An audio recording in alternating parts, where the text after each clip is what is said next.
Henry is dead. After hearing the news, I drank a whole bottle of red wine by myself. Feeling happy. Thank God. Henry was my husband. After filing for divorce, during the 1-month cooling-off period, he couldn't wait to take his mistress, Melody, on a trip. On the way, they encountered a mudslide. Out of all the cars in the convoy, theirs was the only one that had a problem. Henry died on the spot, and Melody is still in the ICU.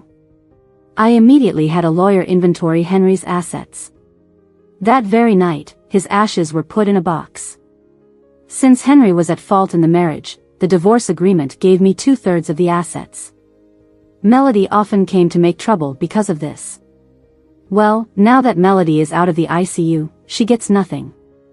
In fact, she owes me for the ICU treatment expenses. I went to bed happily after finishing the wine. When I woke up, Henry's ghost had returned home.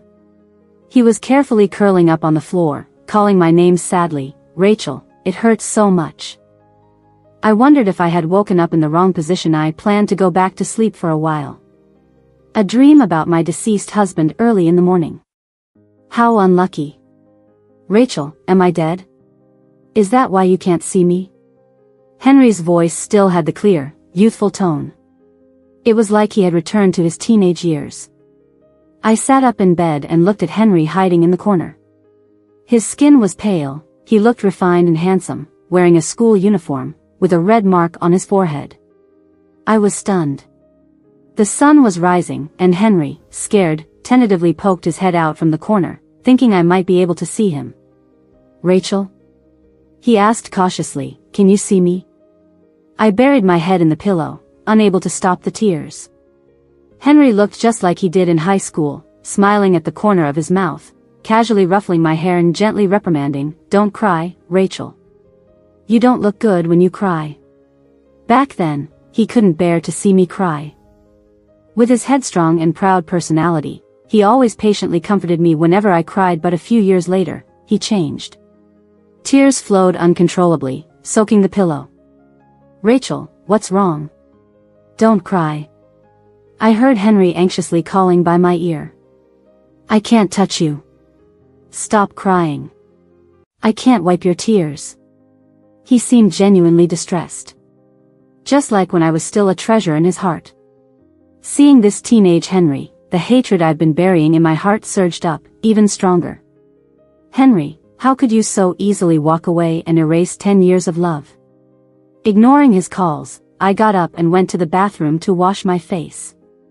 The woman in the mirror had a pale, gaunt face and empty eyes. I touched the reflection, stunned. Not at all like I used to be.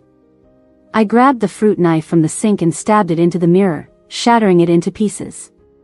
I kept stabbing until my hand was covered in blood. That's when I snapped out of it. "Henry, I have to make you suffer like I did. Only then can I free myself from the woman in the mirror." Honestly, Henry didn't do many things to hurt me. He just didn't like coming home after marriage, was obsessed with work, and had an office affair with his secretary. When I found out, I called him, crying my eyes out. His voice on the other end was cold. "Rachel, can you stop being so unreasonable?" When pictures of him and Melody in bed were sent to my phone, Henry came home for the first time in 2 months. We had a big fight. In the end, Henry said, "Rachel, you're becoming more and more like a shrew." His eyes showed disgust, like he was looking at something filthy. He went home to pack his things and move in with Melody. Later, he let Melody come to provoke me after my miscarriage. Melody said, "Rachel, is there any point in keeping a loveless marriage?" The young and beautiful girl confidently smirked, her hand resting on her slightly bulging belly, a look of provocation. I was pregnant with Henry's child. The husband who should have comforted me hung his head and said nothing. He stood behind Melody, giving her support. It was like I had become an obstacle between them. Pretty ridiculous. I had a thick notebook, filled with memories of me and Henry from middle school to college and marriage.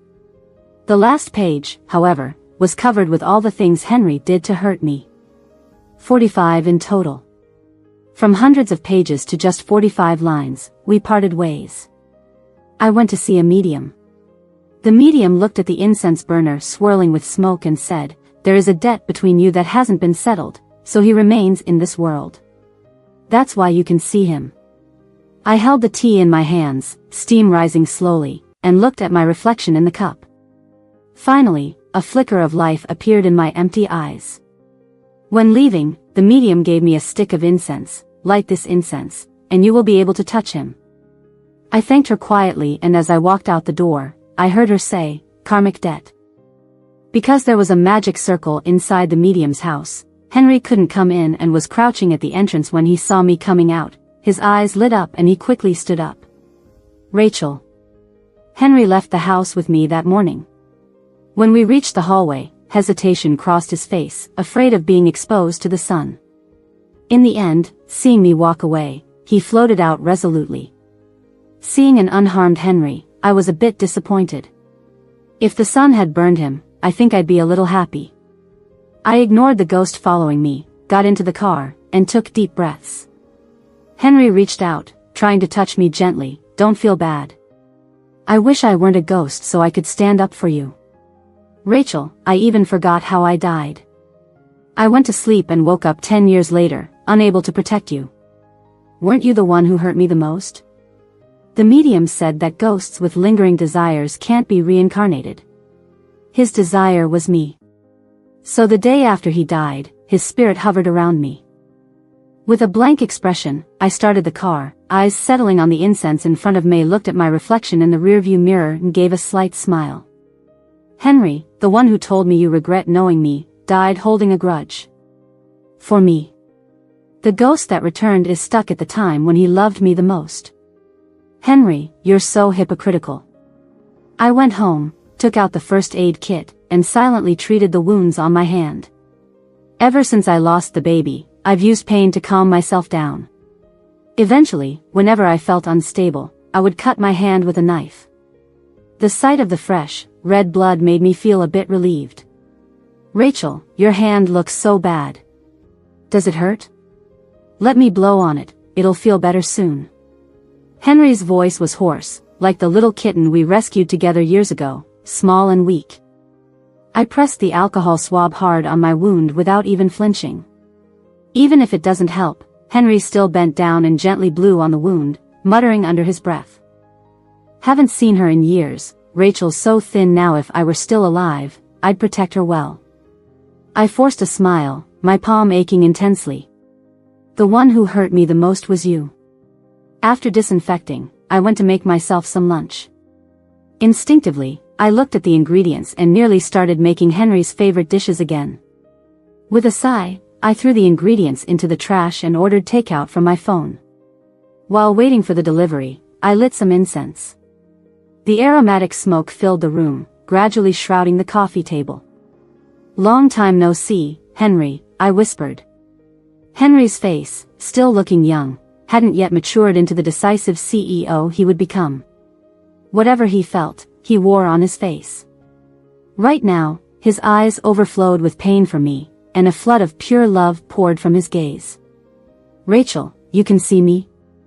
I smiled, though my face felt stiff from not smiling in so long.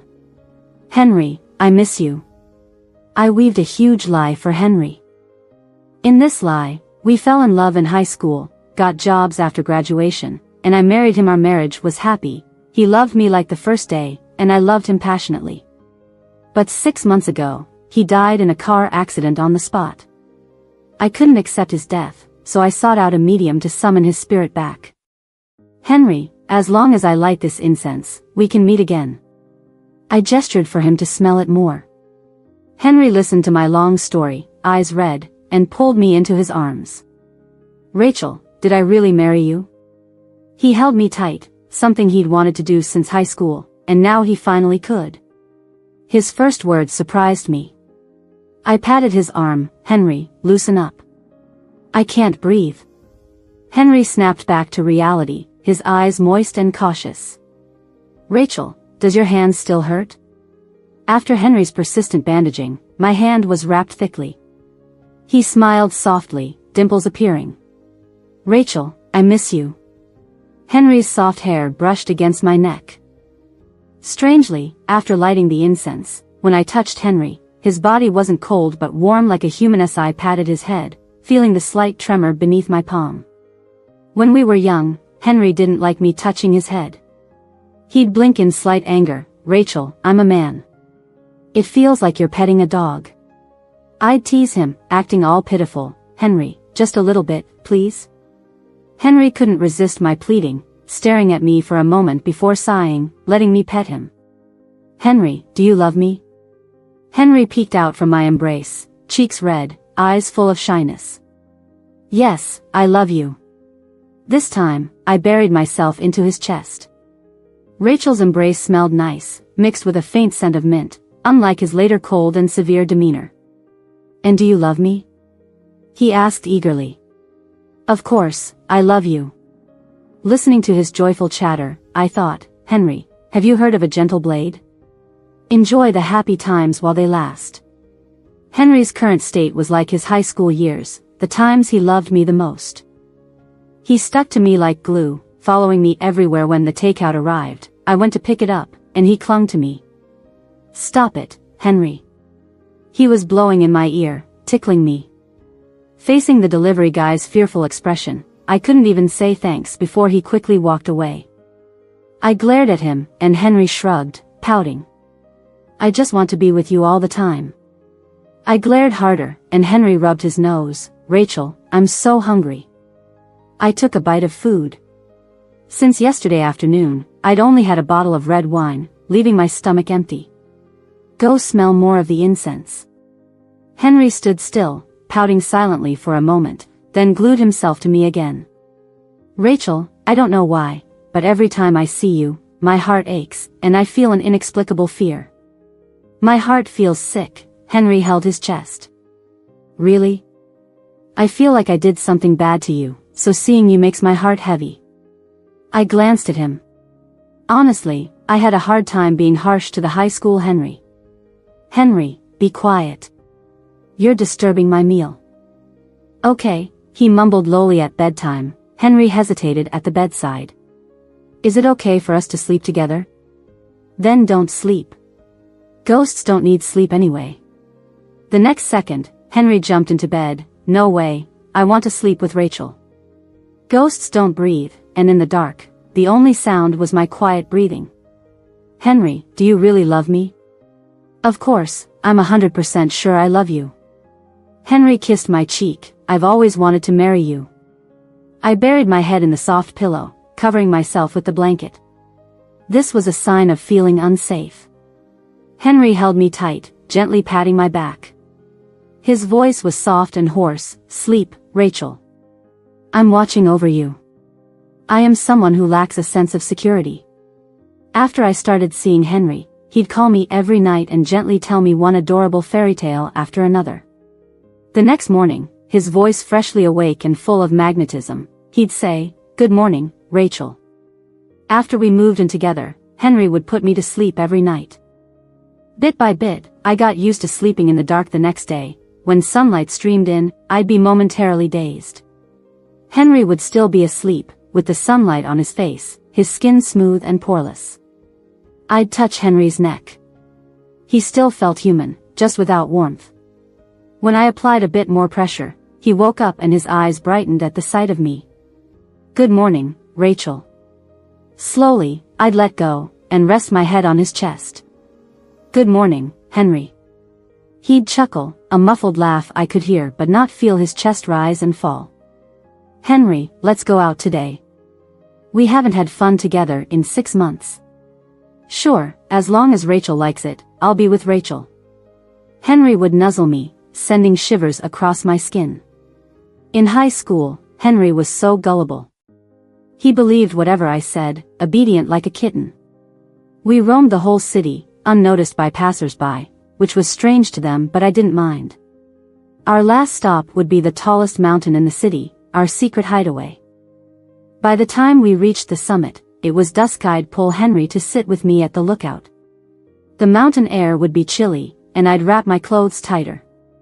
As the sun set, casting a glow over the stars, the world grew late, and autumn embraced the landscape. Henry's bright eyes would hold my wrist with his cold, large hand. I'd look at him, the sunset warming his profile, deep black eyes gazing. "Rachel, in my memory, we hiked here just last week," he'd say excitedly. I'd rest my chin on my hand, slowly. "Really? It's been a while since we came here." Henry would go quiet, carefully saying, "We can come here often, but don't ever leave me." His memory anchored in the year he loved me fiercely, forgetting all his words of regret toward our marriage. He'd forgotten Melody pushing me down the stairs, the pool of blood beneath me, and how he shielded Melody. So much he'd forgotten.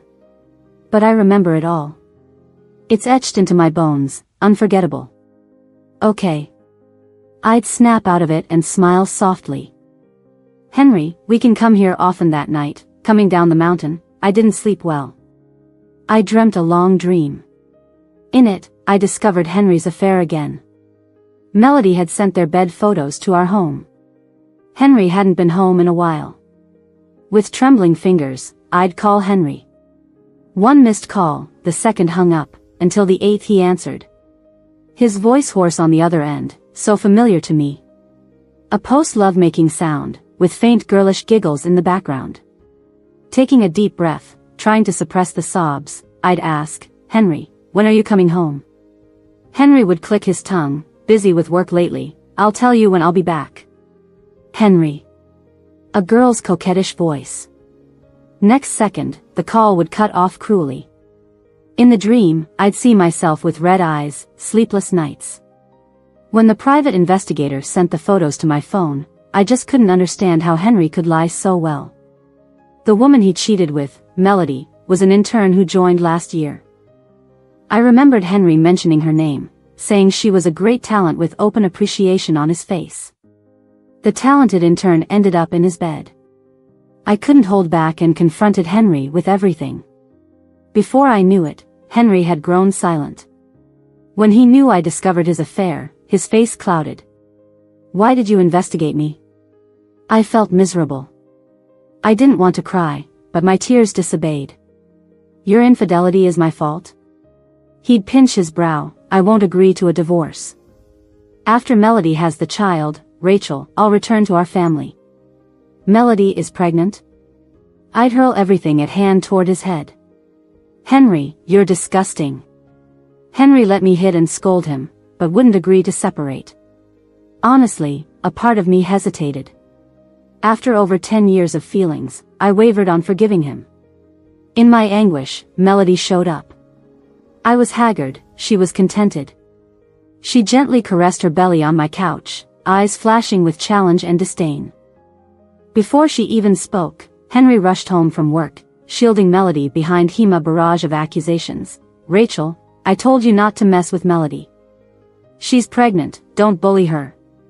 Melody, safely behind him, looked up at Henry with a pitiful expression, mouthing to me, "You lost." I lunged to hit her, but Henry pushed me to the ground.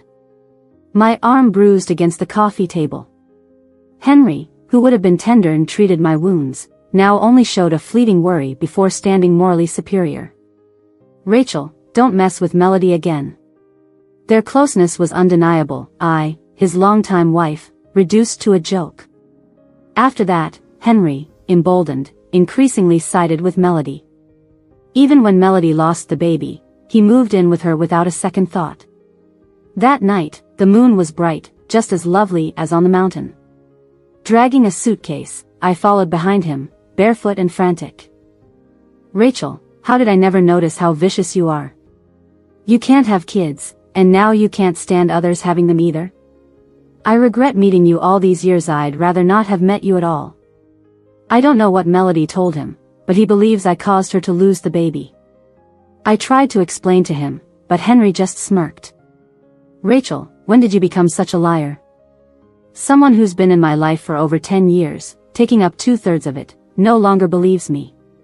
He even refuses to divorce. Henry wants me to atone for Melody's baby. I'm drowning alone in this hopeless marriage." In my sleep, Henry woke me up. "What's wrong? Why are you crying so hard? Did you have a nightmare?" Henry gently patted my back as I gasped for air. The moment I focused, I instinctively pushed Henry away. Unprepared, Henry fell off the bed. His eyes looked confused, with a hint of hurt, but he quickly got back on. "Rachel, don't be scared. I'm here. I'll protect you." I dove into Henry's arms, sobbing softly, "Henry, I dreamt you died, but I'm here with you now, and I'll always be here with you." I lay quietly in his arms. "Henry, let's go on a trip." He was startled but agreed quickly. I had a travel plan prepared for our 10th wedding anniversary. "Let's do it this year." "Okay." Henry placed his chin on my head. "I'll always be with you, forever." The next day, I got on a plane to Santorini. On the plane, Henry smiled at me, just like always. In a small town in Santorini, Henry held my hand as we walked. He said to me earnestly, "Rachel, I'll never betray you." In a small town in southern China, we stumbled upon a Chinese wedding. The bride and groom stood on a boat, tossing wedding candies to the shore. I quietly picked one up and put it in my mouth. It was sweet. Henry's eyes showed a hint of envy. "Rachel, I don't have memories of you in a wedding dress, but I'm sure you looked beautiful." Finally, we went to Venice. Venice is a windy city, and our Airbnb was by the sea. In the morning, we could see the ocean from our window. In the evenings, we walked through forest paths. Venice moved at a slow pace. We climbed mountains together and ate seafood. Henry could only watch, looking aggrieved but cute. He'd forgotten. Henry worked busily but smiled faintly when he heard me speak. "So, you're the flower in my heart, the prettiest one, forever etched in my memory." I found myself smiling more and more often. A year into our trip, I looked at the messages on my phone. "Henry, let's go home." As we left, Henry looked back reluctantly, then whispered in my ear, "Rachel, how about we retire here?" I smiled at him. The taxi driver glanced at me in terror through the rearview mirror as I smiled into the air, and I gave him a friendly smile back. Henry got jealous. "Rachel, you can only smile at me. You're mine." I looked down at a thick notebook. Henry asked to see it, but I refused. "Henry, it's almost time. You should remain in pain." Just as I thought, Melody couldn't wait to show up. A few days after we got back, she wanted to see me after getting out of the hospital, but I had someone stop her. I also hired a lawyer to reclaim the properties Henry gave her during our marriage. Turns out, Henry was very generous with her. 2 luxury cars and several properties were in her name. I reclaimed the cars and houses, leaving her only with the jewelry Henry gave her. But she was used to living the high life with Henry and couldn't accept her current situation, especially when she was so close to becoming Mrs. Henry, but missed it all. Having gained and then lost, she was even more deranged. This time when she broke into the villa, I didn't stop her. "Long time no see." I leisurely sipped my coffee. This scene felt like 2 years ago when Melody came to provoke me. But now our positions had reversed. She had become the haggard one. Melody wore a mask, probably because she was disfigured in the accident. "Rachel, how can you be so cruel? What right do you have to take Henry's property from me?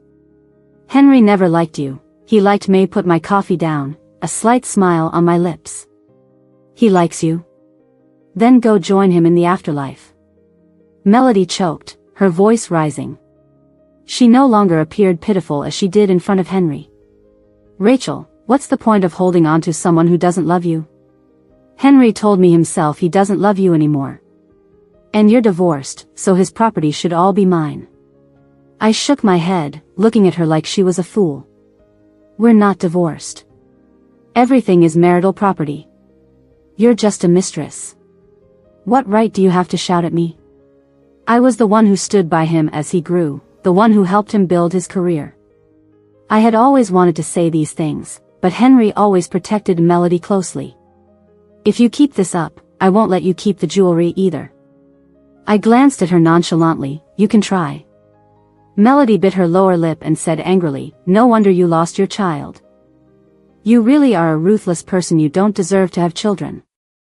I stood up and poured my coffee over Melody's head.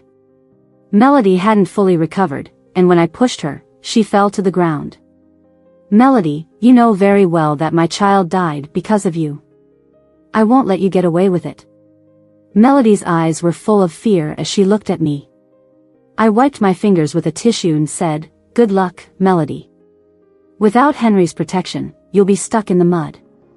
After all, such a vicious woman, apart from her looks, only Henry could possibly stand her. After Melody left, I sat on the sofa and shouted upstairs, "Henry, you heard everything. Come down." Henry's face was as pale as paper, and his body was trembling. "Henry, do you have anything to say to me?" He lifted his head in a panic, his dark eyes reflecting me, filled with anxiety. "Rachel, I didn't cheat on you." As if mustering up some courage, he grabbed my hand, frantically explaining, "Rachel, I don't know what happened to me later, but I only love you. I don't love anyone else. Please, believe me." I pried his fingers away one by one and calmly said, "During our marriage, you cheated for 2 years. With that woman who was just here, you insulted me multiple times for her. She got pregnant and had a miscarriage, and you blamed it on me. You moved out to live with her instead of coming back to our home." I tilted my head, slowly recalling the painful memories. "I asked for a divorce, but you refused. In the end, I was pushed down the stairs and lost our child." I looked at Henry venomously as he became increasingly terrified. He clutched his chest. "It hurts to be a ghost, doesn't it? It was your mistress who pushed me." I placed his hand on my stomach. "We had a child here, remember?" Huge drops of tears fell on the back of my hand. "Rachel, were you in a lot of pain back then?" My nose tingled. After a year of traveling, I had slowly moved past my heartbreak, but seeing the young, passionate Henry still made me tear up. It hurt a lot. I felt the child inside me die bit by bit. But my heart hurt even more. "Henry, during my hospital stay, you were always with your mistress. I was alone in the hospital." I tugged at the corners of my mouth, "But there was one good thing, you were willing to divorce when I got discharged. Then, you just died. But how could you die so easily? You ruined our happy marriage, ruined the me who was full of you. In the end, you just left lightly. Luckily, your ghost came back. Living the time where you loved me the most, only to be abandoned by me. Just like how it was for me. You need to feel my pain before I can move on. No. Don't leave me. Henry, it's been a year, we've said our goodbyes." "Never again," I said softly. The light in Henry's eyes went out instantly. He began to follow me everywhere. No matter where I went, Henry would quietly follow, reluctant to leave me. Scared of showing his face and seeing my disgust, I let him follow. I consulted a medium, who told me that ghost memories could slowly recover over time. When Henry's memory comes back fully, I have a big present for him. As Henry followed me, he grew weaker. Waking up to drink water at midnight, would often see him curled up at the foot of the bed, quietly crying. When he saw me get up, he would quickly run away. On his last day with me, I lit some incense. Henry floated nearby, looking like he wanted to come closer but was hesitant. I smiled slightly. "Henry, have your memories come back?" "A little bit. When they all come back, I have a special gift for you." Henry froze in place, clutching his chest. "Why does it hurt so much?" "It's like a big hand is churning my heart, making it empty, with wind blowing through it." Henry grabbed my hand, tears in his eyes. "I'm sorry. Can you forgive me this time?" I gently pulled back my hand. "Henry, I gave you more than one chance. Young love was too intense and we were together too long. To love Henry became second nature to me. I thought Henry felt the same. When I learned about the affair, I couldn't bear it. So I gave him 3 chances. Each time, I was the one left behind. Then I realized Henry was tired of our years of love. So, I began to slowly take back my feelings. "Rachel, I regret meeting you and marrying you. If I had known, I wouldn't have saved you. Rachel, why did you become so ruthless? I don't understand. Despite doing nothing, I became the ruthless person you speak of. From deep love to mutual hatred. Why did you think of me when dying? Why was your obsession with me? And still, you cheated? For a long time, Henry didn't appear in front of me again. But I could still feel his presence. Sometimes when I walked by, he would hide in a corner and secretly watch me. When making lunch, Henry would linger at the kitchen door to see me. He could only hide in the shadows. Henry's memory was nearly fully restored. I could tell because he clutched his chest more often and looked at me with increasing pain. In the afternoon, I was lounging on the couch watching TV. Now that I have money, time, and this pretty face, I can even keep a few young handsome guys if I want. My phone dinged with a message from the lawyer. I wouldn't let the person who killed my child get away with it. I called the cops. For intentional injury, Melody was taken away. But it didn't stop there. She's used to living large with Henry, sold all her jewelry, and borrowed from loan sharks. Now her face is ruined, she's broke, and she'll have a criminal record when she gets out. I even saved all the records of Melody provoking me and sent them to her hometown. She's infamous there now. I sent the lawyer a big red envelope and hummed a happy tune. The last revenge was for Henry. That night, I sat by the window, with a small light on in the bedroom. Henry, I called out. Henry appeared in front of me in the next second. He looked a lot more haggard recently. I propped my head up and looked at him. He looks like he did on the day he asked for a divorce. Mature and stern, but with lifeless eyes. Got your memory back? I raised an eyebrow. He struggled to speak. Regret it? I had so much to say to Henry, but after thinking it over, these 3 words were all I could give him. He suddenly raised his head. Rachel, the one I've always loved is you. Melody just looks like the old you. I don't know what got into me back then, like I was possessed. Rachel, the things I said were just to hurt you, to make you angry for how easily you asked for a divorce. As he met my smiling eyes, his voice got quieter. Finally, with a sob, he said, I love you. Don't leave me. Listening to him now, my heart no longer fluttered. You're the one who left me first. His eyes filled with tears of blood, looking like an abandoned fledgling, helpless but not pitiful. I was just a bit bored, but you've always been my true love, not anyone else. Melody looked like you, and when I cheated, you never thought of saving us, only of divorce. That's why I did a lot of regretful things. It doesn't matter anymore. No, Rachel, it matters. It really matters. Don't leave me. I love you. I sat up straight and said seriously.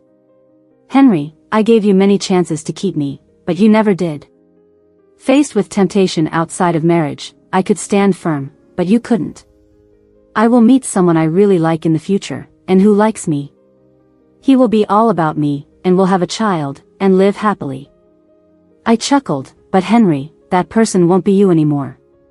Henry covered his eyes. This once ruthless businessman bent over, knelt, and started to sob heavily. I threw the incense in the trash, timed it right, and past midnight I won't see him anymore. I asked a medium for a charm. Once I drink it, I won't see him anymore. Henry, on the other hand, would be stuck with his obsession, seeing me marry, start a new family with someone else, and have a lovely baby. But not with him. That's the revenge I wanted. I leaned on the window and whispered, Henry, I forgive you. Goodbye forever.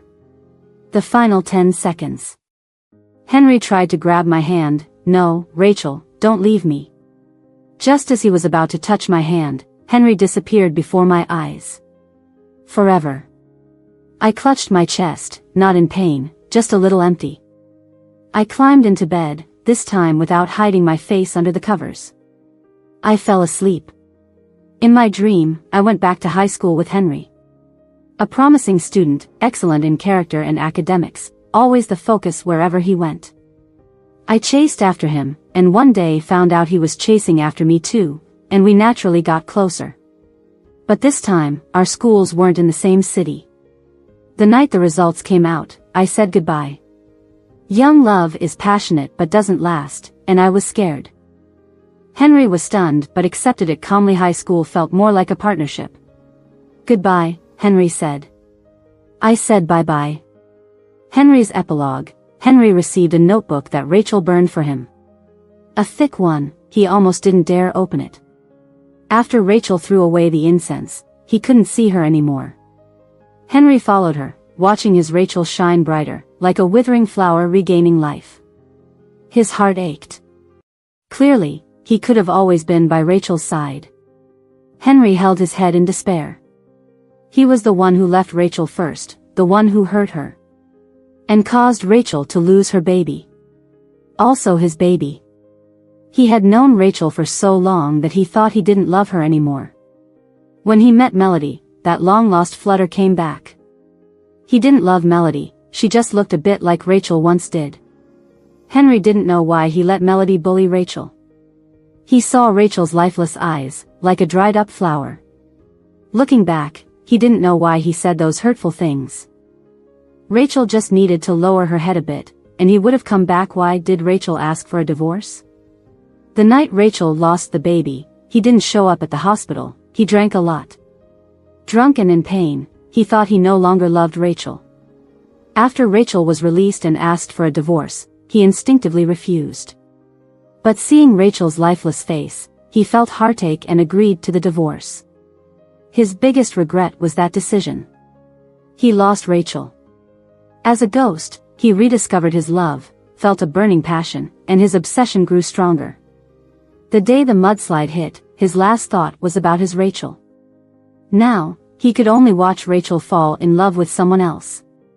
Henry is part of Rachel's past. But this obsession with Rachel, Henry may never overcome it in his lifetime.